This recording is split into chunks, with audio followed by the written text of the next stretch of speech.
Amica Patrimoine, votre spécialiste de la fiscalité et du patrimoine, vous présente le Clubhouse.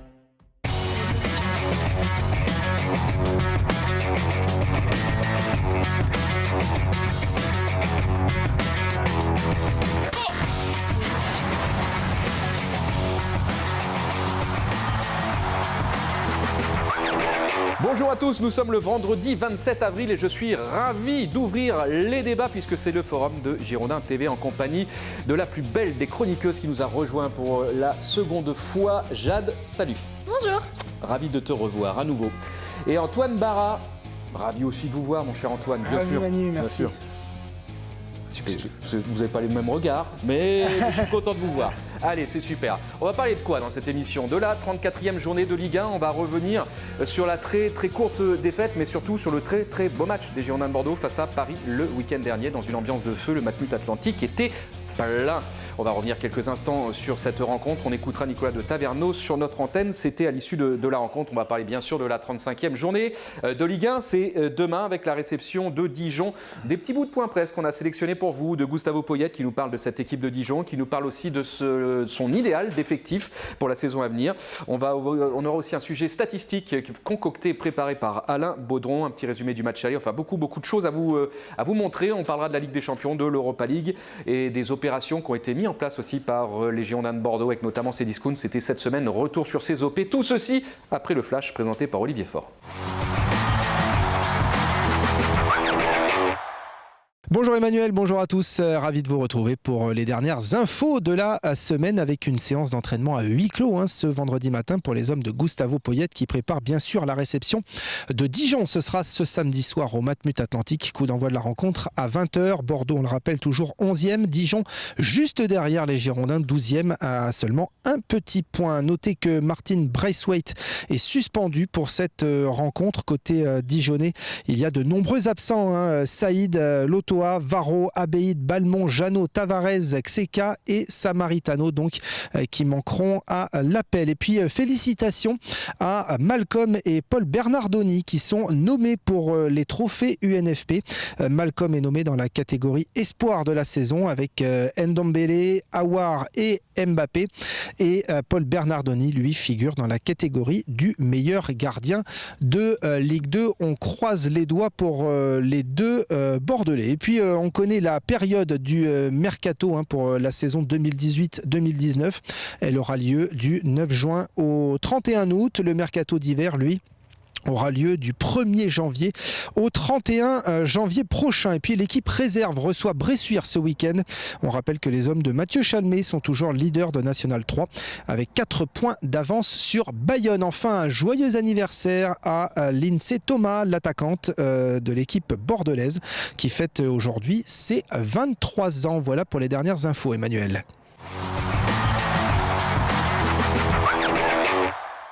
Merci Olivier. Premier thème, 34e journée, peut-être le match, pas de tous les regrets, mais un match qui laisse un peu d'amertume. Jade, courte défaite des Girondins de Bordeaux, 0-1 face à Paris dimanche dernier. Ouais, tout à fait. Il y en avait beaucoup qui s'attendaient à ce que ce soit une belle raclée que prendraient les Girondins de Bordeaux. Au final, on a eu un beau match, une belle domination.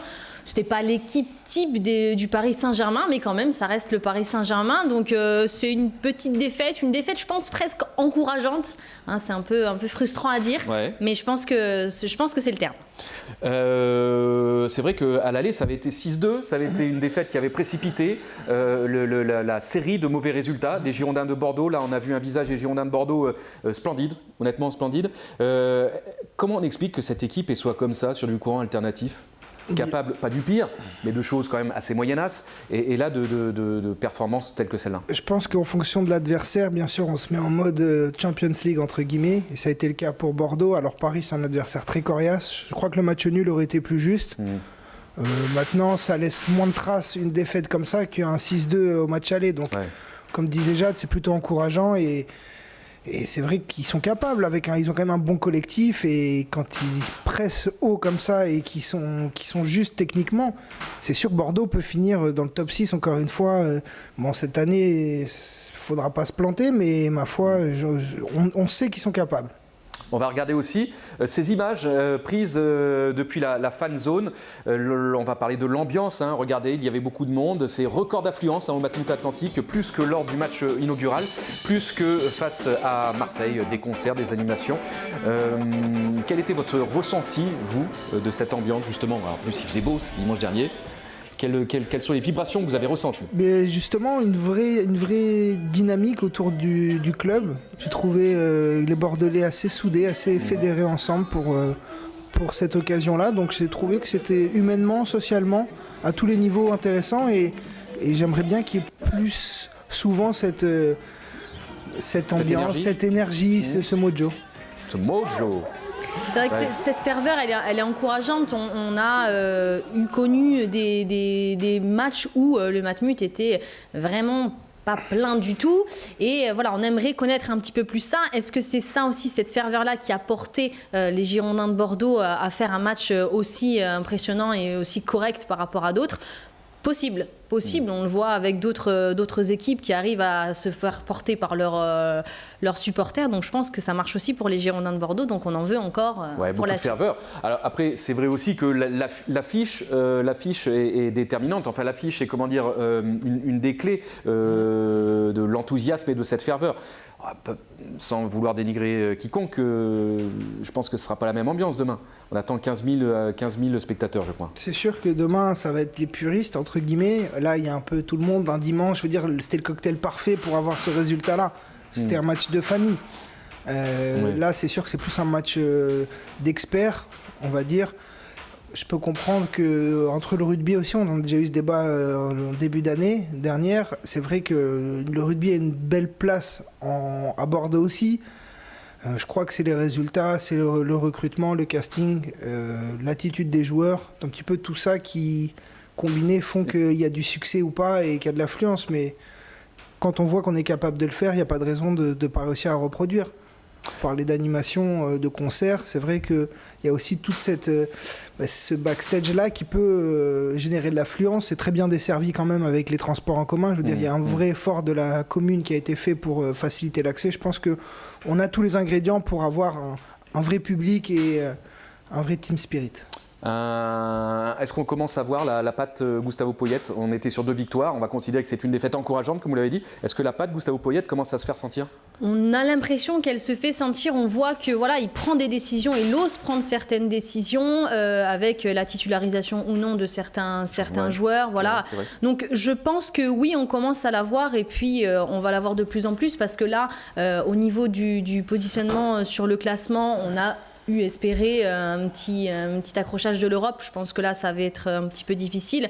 Maintenant, on sent qu'il prépare la saison prochaine, donc c'est ça qui est intéressant aussi. Et cette patte-là, elle est bien et elle accroche bien avec le club. Donc je pense que ça peut être une bonne chose et je commence effectivement à la ressentir. Je vous propose d'écouter Nicolas de Taverneau. C'était sur notre antenne à l'issue de cette rencontre. Vous le savez, on parle du rachat ou non des Girondins de Bordeaux. On devrait connaître la décision de l'actionnaire et des éventuels repreneurs mi-mai.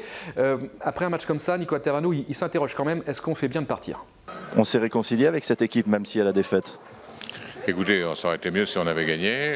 Voilà, il faut les mettre au fond, mais enfin on a vu une très belle équipe, beaucoup de très bons joueurs. Et donc, malheureusement, on n'a pas fait la saison comme ça.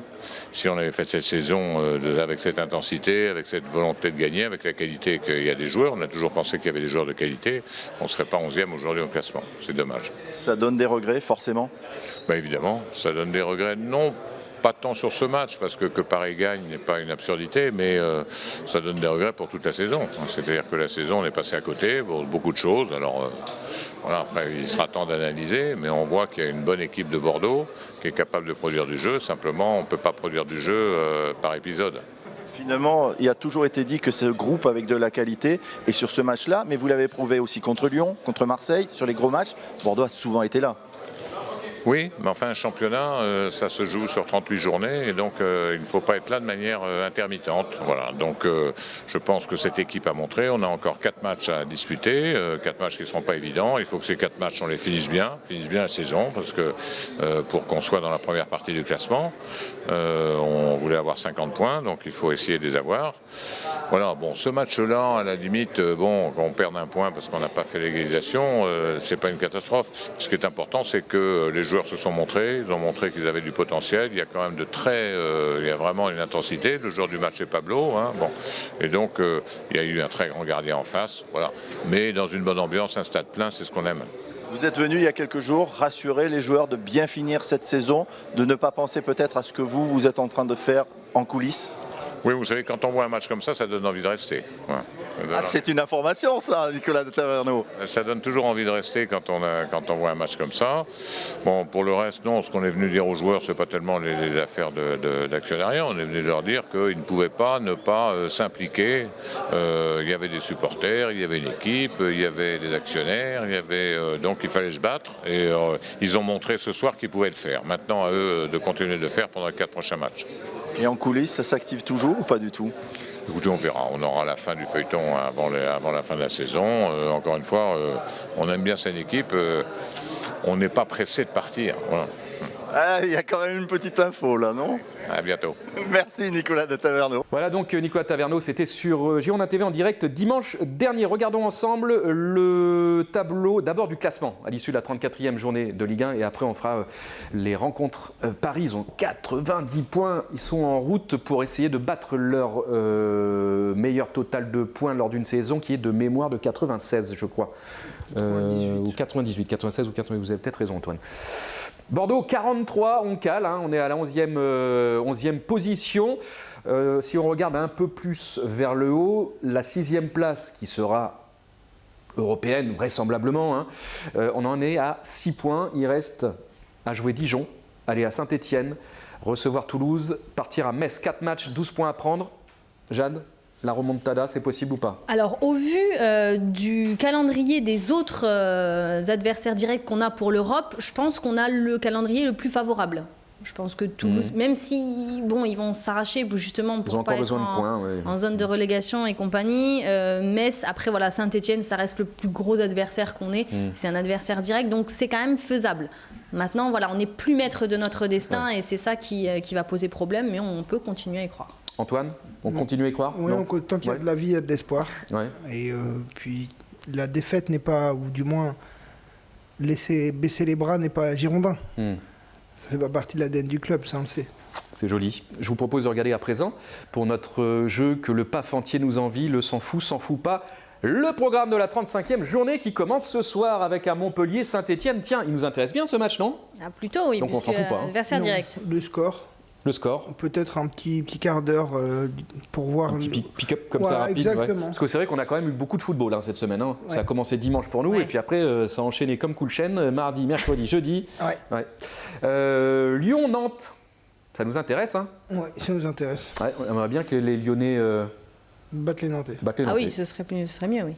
Bordeaux-Dijon, on va en parler. Lille-Metz, s'en fout. Hein. Bah non, juste pour Lille, voir comment ils terminent la saison, mais c'est pareil du coin de l'œil. Ouais, puis voir si Metz va encore nous sortir un doublé de Nolan Roux. Exactement. Non, improbable.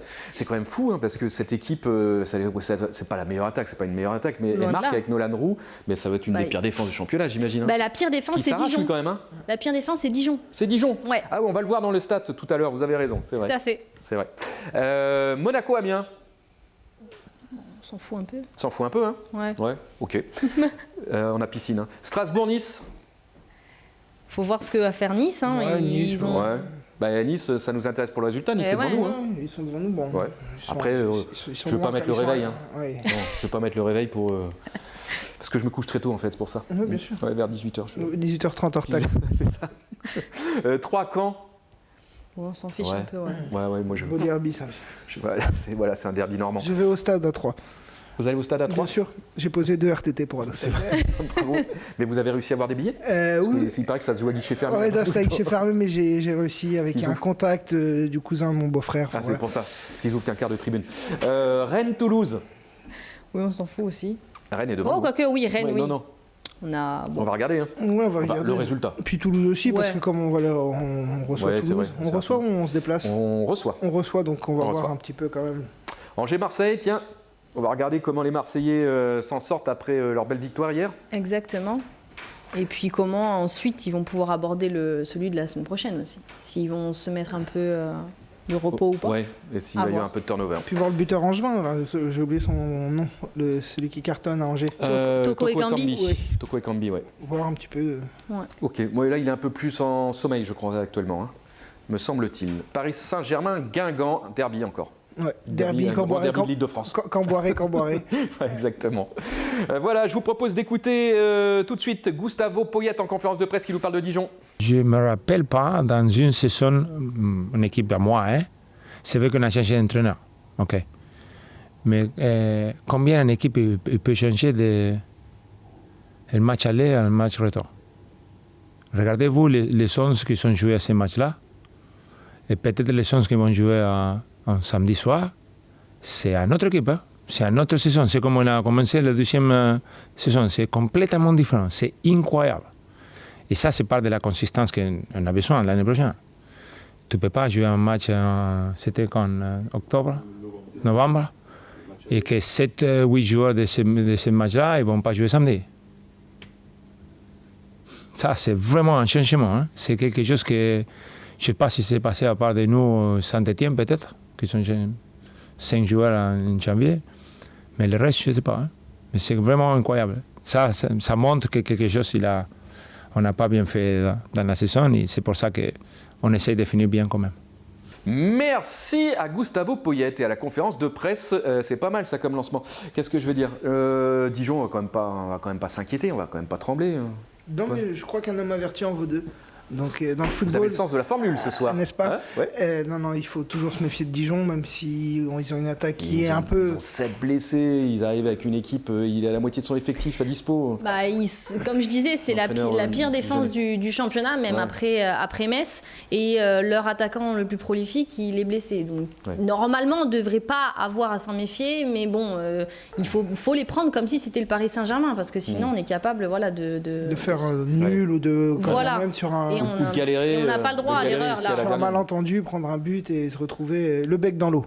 Le bec dans l'eau. On retourne en conférence de presse et écoutez Gustavo Poyet qui nous parle de son nombre de joueurs idéal pour la saison prochaine. J'ai une idée, beaucoup de joueurs. J'ai une idée, si je peux dire, sur 30 joueurs. Je sais minimum 10 qui vont rester 100%. Je suis sûr d'un autre 10 qui vont partir. Et les autres, c'est le plus difficile. Vous leur avez dit? Non, pas encore, non. Non, je pense que ce n'est pas le temps. Ça dépend des prochains matchs aussi, des prochains matchs et l'autre. Si on ne fait rien du tout dans les prochains deux matchs, alors la semaine avant Toulouse, je vais parler individuellement avec tout le monde, je vais dire c'est qui va rester, c'est qui va... Il faut qu'il parte. Comme ça, décision. Il a surpris tout le monde hier, Gustavo Poyet, en conférence de presse. Il a 30 joueurs à dispo. La question lui a été posée la saison prochaine. Il a dit moi, sur les 30, il y en a 10 que je garde, il y en a 10, je ne sais pas, et il y en a 10 que je ne veux plus. C'est raide, hein? Assez tranché quand même. Ouais, c'est tranché, merci. Bon, on va dire que il a surpris tout le monde. Hein. Ah oui, là j'imagine bien. Après, il y a des joueurs qui sont encore en contrat. Il a dit que si jamais il ne voulait pas partir, il pourrait rester. Mais bon, il ne serait pas avec l'équipe 1, quoi. Il irait en réserve. En réserve. Oui, parce qu'effectivement, on ne peut pas obliger un joueur qui ne trouve pas de club à rompre son contrat s'il est sous contrat. Il dit non, mais je ne les veux pas à l'entraînement. Ils iront avec la nationale 2 peut-être, si la N3 monte en N2 ou en N3. Après, encore une fois, c'est à l'entraîneur de faire des choix. C'est lui le manager de l'équipe. Je trouve ça légitime et tranchant, mais bon, je ne vois pas ce qu'il y a de mal à dire qu'il veut séparer des joueurs qui ne lui conviennent pas. Je veux dire, après, si on avait fini champion de France et qu'on était en demi-finale de la Champions League et qu'il veut renouveler tout l'effectif, on comprendrait moins. Là, les résultats ont été un petit peu hors dents-de-scie. Il a une prise de position en milieu de saison. Je comprends qu'ils veulent façonner à son image et comme on l'a dit précédemment, il a une vraie personnalité, il a du tempérament, donc il le montre. Moi, je soutiens sa démarche sans faire de l'état d'âme et sans faire de l'affect. C'est un groupe pro, on parle de cession potentielle des actionnaires, donc il y a quand même d'autres enjeux que, comme je disais, l'état d'âme. Est-ce qu'on va faire plaisir, faire du déplaisir? La question n'est pas là, c'est est-ce qu'on a un groupe efficace, performant, comment optimiser, comment perfectionner le collectif. Il veut un groupe de 20, lui, idéalement. Il veut un groupe pro serré de 20, plus de 20 pros, 20 pros, plus quelques joueurs issus de la formation. Ouais, c'est cohérent. Gustavo Poyet, en conférence de presse à la Ligue, a lancé le nouvel appel d'offres pour les droits télé à partir de 2020. Non, vient de lancer, mais ça sera pour 2020 puisque les droits actuels courent jusqu'à la fin de la saison prochaine de mémoire ou sur 2 saisons, peu importe. Il est prévu notamment qu'il y ait un nouveau séquençage des matchs, comme on dit dans notre jargon, avec plus de matchs le dimanche à 15h. Qu'est-ce qu'il en pense, Gustavo Poyet? Je ne sais pas si vous avez vu le nouveau calendrier, il n'y aura plus de match le samedi soir, et il y aura le multiplex le dimanche. Vous avez vu ou pas? Ça change rien? Ça change rien. Non, on a l'habitude. Moi, c'est vrai qu'à 21h, c'est le match le plus important. C'est un peu tard pour moi. Je n'ai pas l'habitude à 21h. Mais c'est le match le plus important de la semaine. Alors on va jouer les autres, ouais, dimanche, les multi. En France, on n'a pas trop l'habitude de jouer à 13h. Je pense que c'est un truc qu'on peut, si on peut l'améliorer pour l'été. Les premiers 4 matchs à 15h. Et après les derniers 2 ou 3, c'est pareil. Hein? Mais c'est la TV, c'est vous. C'est vous qui mettez l'argent. Voilà, 25 joueurs pros, hein, pour être précis, ce sont les souhaits de Gustavo Poyet. Les nouveaux horaires, plus de matchs le dimanche à 15h, ça vous semble une bonne idée? C'est plus familial. C'est plus sur le modèle, a priori, un modèle plus espagnol. C'est plus les Espagnols qui sont comme ça dans leur championnat, qui jouent beaucoup le dimanche après-midi pour permettre aux familles de venir. C'est ce qu'on a vu et c'est ce que disait Antoine par rapport au match du Paris Saint-Germain. Ça a fait amener beaucoup de personnes. Donc oui, ça peut être une bonne chose. Et puis c'est un horaire qui va permettre justement aux familles de plus se déplacer. Donc je pense que ça peut être une bonne chose. Une bonne chose. Vous qui avez beaucoup d'enfants. 16. 16, voilà. Non, c'est vrai que 15h c'est bien, c'est confortable. C'est pas midi. Ouais. Après le poulet rôti frites, on se déplace tout tranquillement au Matmut. Ma foi, de toute façon... Et on digère. Exactement. On fait la sieste au stade. Sous réserve de la qualité du match. Mais non, je pense que c'est un horaire qui est adéquat aux habitudes des Français, des Bordelais, 15h. De toute façon, on n'a pas trop essayé, donc il faut essayer pour prendre du recul et on en reparlera en 2020. Ok, merci. On va clore la 35e journée et ce chapitre avec un petit sujet stat entre Bordeaux et Dijon. Dijon et Bordeaux préparé par Alain Baudron. Et on se retrouve sur le plateau avec de nouveaux consultants, de nouveaux chroniqueurs. Vous allez voir, et plein de choses encore à débattre. Jouer hors de son stade Gaston Petit n'est pas vraiment le point fort de l'équipe dirigée par Olivier Dalloglio. En effet, les Dijonnais ont récolté seulement 12 points sur 51 possibles, soit 2 victoires à Toulouse, 1-0, et à Metz 2-1, 6 matchs nuls et 9 défaites. Dijon est classé 16e sur les matchs disputés à l'extérieur. Cela n'a pas empêché les coéquipiers de Baptiste René d'assurer à 4 journées de la fin leur maintien pour la 2e année consécutive. Olivier Dalloglio a su donner une vraie identité de jeu à sa formation. Elle possède la 5e attaque avec 48 buts inscrits. Mais sur ces 48, seulement 18 ont été inscrits lors de ces rencontres à l'extérieur, soit moins d'1 but par match. Julio Tavares, l'attaquant capverdien, est le meilleur réalisateur dijonnais avec 11 buts inscrits, dont 3 doublés face à Nice, Troyes et Caen. Ce goût prononcé pour l'offensive a tout de même son revers. La défense n'est pas à la hauteur. Dijon a encaissé 66 buts, dont 40 hors de Gaston Petit, ce qui en fait la plus mauvaise défense du championnat. Cette défense qui a tendance à perdre ses nerfs, Dijon a subi 5 exclusions, dont 2 pour le seul Cédric Yambéré, l'ancien défenseur bordelais qui va retrouver ses anciens coéquipiers sur la pelouse du Matmut Atlantique. La saison dernière, Bordeaux avait mis beaucoup de temps pour venir à bout de Dijon. François Camano avait réalisé un doublé, 89e et 93e minute, pour un succès in extremis 3-2 pour ce qui reste la seule victoire girondine dans l'histoire des confrontations entre les deux clubs. Il n'y a eu que 2 Bordeaux-Dijon, marqués donc par le succès en 2017 et un nul en 2012.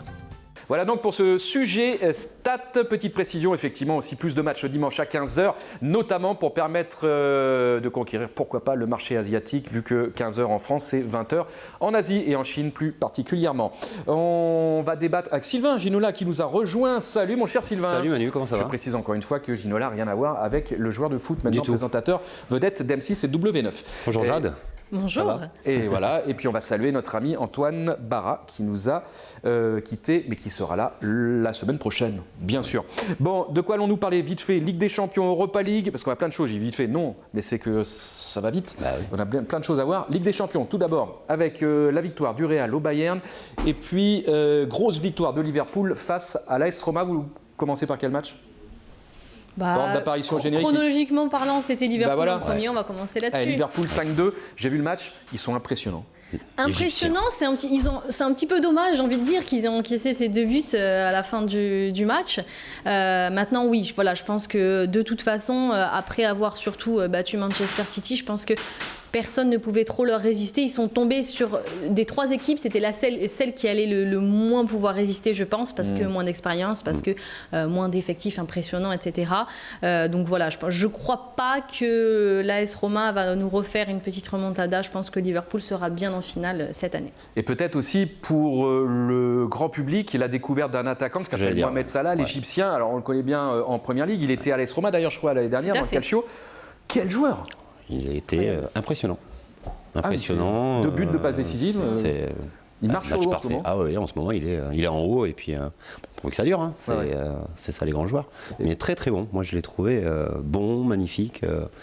Écoute, pourvu que ça dure, comme je viens de dire. Allez. Pourvu que ça dure. Le Real de Zizou qui s'impose face au Bayern 2-1.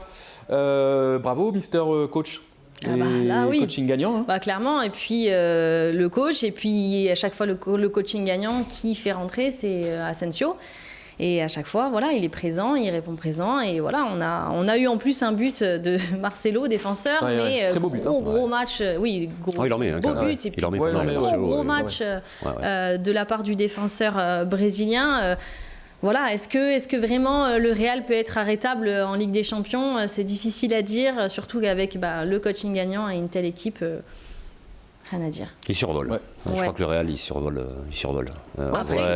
Chaque équipe, j'ai trouvé que chaque équipe avait eu sa séquence. Oui, c'est vrai. C'est vrai. Après, ils peuvent aussi. Ils ont eu 2 blessures assez rapides, le Bayern. Boateng et d'abord Robben. C'était Robben. Robben, ça fait mal. Et par contre, un grand Franck Ribéry sur ce match-là. Tiens, question, c'était pas prévu, Franck Ribéry, du coup, belle performance. Je sais pas qu'il joue encore. Non, je suis non seulement il joue encore, il joue bien, on l'a vu, mais en plus il va être prolongé. Comme Robben d'ailleurs, il va être prolongé. Vous l'appelez, vous, vous êtes Didier Deschamps, vous l'appelez? C'est mort pour vous? Non. S'il a fait partie du bus, voilà, non, pour moi non. D'accord, il fait partie. Ceux-là, pour moi, ils sont bannis de l'équipe de France. Pour vous, ils font partie de ceux qui peuvent avoir terni et sali l'équipe. Et puis ça sera pas. Non, là, l'équipe qu'il y a est jeune et dynamique. Non, c'est pour mettre. Après, il est chambreur, il est bon vivant, mais ça va pas apporter. Non. Je pense que Didier a fait son groupe. Je pense que Didier Deschamps a déjà un énorme casse-tête avec tous les joueurs qui montent en puissance, tous les jeunes. Maintenant, on ne peut pas, en tant que joueur, au-delà de l'histoire effectivement du bus, ça reste un bon joker. Ça pourrait être un bon joker. Maintenant, je pense que il y en a d'autres qui peuvent prendre la place. Et puis voilà, on attend. Il faut laisser la place aux jeunes. C'est je dynamique. suis tout à fait d'accord avec ça. Mais c'est vrai que en tant que joueur. Je pense que chez nous, le casse-tête, il est plus derrière que finalement sur les postes occupés par Franck Ribéry. C'est pas le même casse-tête devant et derrière, disons. Oui, voilà. Ni au milieu de terrain, là aussi, il y a des possibilités. Europa League, on va passer rapidement sur Arsenal et Atlético de Madrid, partout. C'est les Madrilènes qui prennent une petite option quand même, on va dire ballottage favorable sur le match retour. On va s'apesantir sur le Marseille-Salzbourg d'hier 2-0. Bravo à eux. Bravo. Quand on est Bordelais, on supporte une équipe française, on supporte les Marseillais cependant? Je pense qu'au-delà de supporter les Marseillais, on voit effectivement le côté équipe française. C'est les seuls encore en lice en Europe, Ligue des Champions et Ligue Europa confondues. Et puis avec ce qu'ils produisent, autant en championnat, du coup difficile de les supporter parce qu'on y est, mais avec ce qu'ils produisent en Europe, on peut s'autoriser à les encourager. Et puis voilà, en plus c'est une belle finale qui sera à Lyon, donc encore une partie de la France. Je pense qu'on a le droit. Ouais. Il faut. Moi je dis il faut. Oui, il faut. D'accord. On est Bordelais, on se tape dessus toute l'année. C'est ça, voilà. Toute l'année on se tape dessus. En revanche, il y a une forme de concorde et dans les autres compétitions. Oui, c'est ça, c'est ce qu'il faut. Ce sont les Français à la base. Un club français qui gagne une Coupe d'Europe. Donc l'OM gagne la Coupe d'Europe. Vous allez place des Quinconces avec les klaxons? Peut-être pas non plus, j'ai regardé les matchs, ça je veux dire. Mais... N'allons pas jusque-là, on va attendre la je vais pas aller ouvrir le gros non plus. Vous grimez pas en bleu marine, en bleu clair et en blanc? Peut-être pas. Peut-être pas quand même. Peut-être pas, mais on sera content, même si on sait qu'on va en entendre parler pendant X temps. Parce que, si c'est le cas, moi je vous attends avec du goudron et les plumes, les amis. D'accord, pas de problème.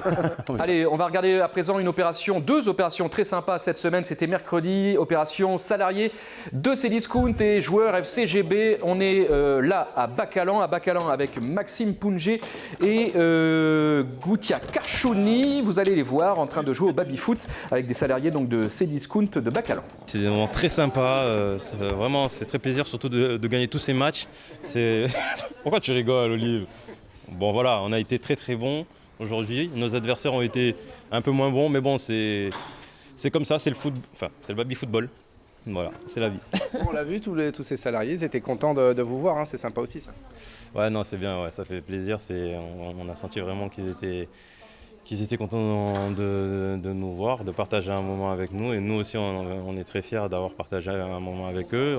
On a pu voir que ce sont des personnes très sympathiques. Et puis voilà, franchement, c'est très sympa. C'est un bon moment. En plus, on était avec Goutia. Bon, Goutia, elle a un peu pêché dans la finition aujourd'hui. Au Babi, voilà, j'ai fait tout mon possible pour défendre les actions. Mais bon, on n'a pas été très très bon dans la finition. Mais bon, voilà, c'est la faute de Goutia tout ça. Hein, allez. C'était assez agréable, ça fait toujours plaisir de partager des moments avec des gens qui apprécient le foot, quoi. C'était assez convivial et assez drôle. Ouais, ça vous sort aussi, vous, de votre cadre du foot, quoi. Ça permet de voir autre chose, oui, c'est sûr. Puis en plus, avec Maxime, ça s'est bien passé. On a bien rigolé. On a été assez nuls dans l'ensemble, mais bon, on a bien rigolé. Dans le même temps, mais quelques kilomètres plus loin, même opération avec cette fois Yaroslav Plazil et Julian Gatra. Le but c'était, bon, ils sont déjà venus plusieurs fois bien sûr, et la dernière fois on avait fait une séance de dédicace qui était très bien, mais là on s'est dit qu'on avait envie de faire casser la glace et que les gens interagissent encore plus avec eux et qu'ils aient une chance de les gagner au foot, enfin au baby-foot. Donc c'est pour ça qu'on a fait ces petits matchs et que les gens ont beaucoup apprécié, je crois, surtout qu'il y avait des places à gagner pour le match contre Toulouse le 12 mai. On est nuls. Vous avez droit à, on va dire 2 minutes d'échauffement. Ok. Et après, c'est un match en 5 minutes. Et le meilleur score gagne. Déjà, je les vois comment ils étaient chauds. Alors là, écoute, ça me fait plaisir de les rencontrer. Et puis, ouais, on voit qu'ils sont forts dans plusieurs domaines. Ouais, comment ça s'est passé là? Très agréable, très surpris, très agréable, vraiment convivial. Alors, qui a gagné, qui a perdu? Malheureusement, nous avons perdu. 5-3. Mais bon, belle défaite quand même. Et j'ai vécu tout ce qui est Zidane, tout ça, en Coupe d'Europe finale. J'ai mon enfant qui est fan de foot aussi, donc j'ai la carte Kid Girondin. Donc j'adore, surtout Bordeaux, j'ai toujours été bordelais, je resterai. C'était quand même super, on a passé un super moment, on a bien rigolé. Bon, on a gagné. Ouais, on a surtout gagné, mais bon, ça c'est les entraînements du midi qui payent. Hein. Ça fait plaisir qu'ils se déplacent pour venir nous voir et de prendre du temps pour jouer avec nous.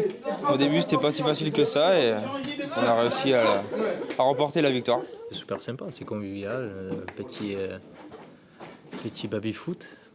On n'est pas très bon, mais non, c'est super sympa. Pour l'instant, les résultats sont pas, on va dire, au rendez-vous aussi. Il y avait une victoire, je crois. Il y avait une victoire, 2 défaites. Alors là, ça s'annonce pas bien non plus. Donc, on peut mieux faire, mais tu sais, quand tu t'entraînes pas, c'est compliqué. Il faut quand même rendre un petit peu ce que eux ils nous donnent. Donc c'est sympa. Après, c'est bien aussi que les gens qui travaillent ici, c'est pas seulement les patrons. Donc c'est ça qui est bien aussi. Finalement, j'ai encore perdu. Donc du coup, c'est pas très très top tout ça. C'est super, franchement, on passe un bon moment, on fait des connaissances, puis on s'amuse bien.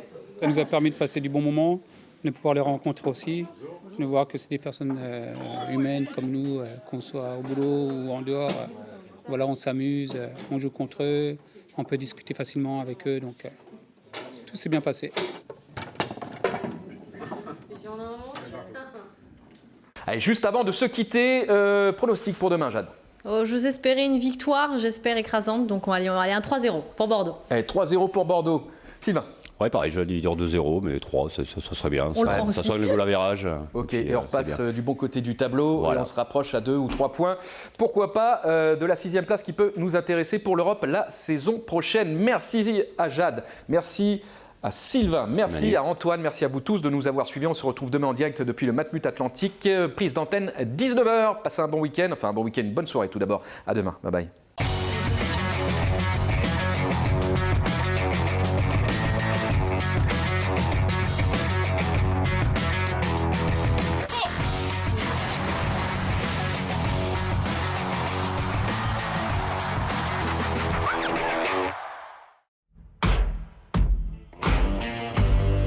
ICA Patrimoine, votre spécialiste de la fiscalité et du patrimoine, vous a présenté le Clubhouse.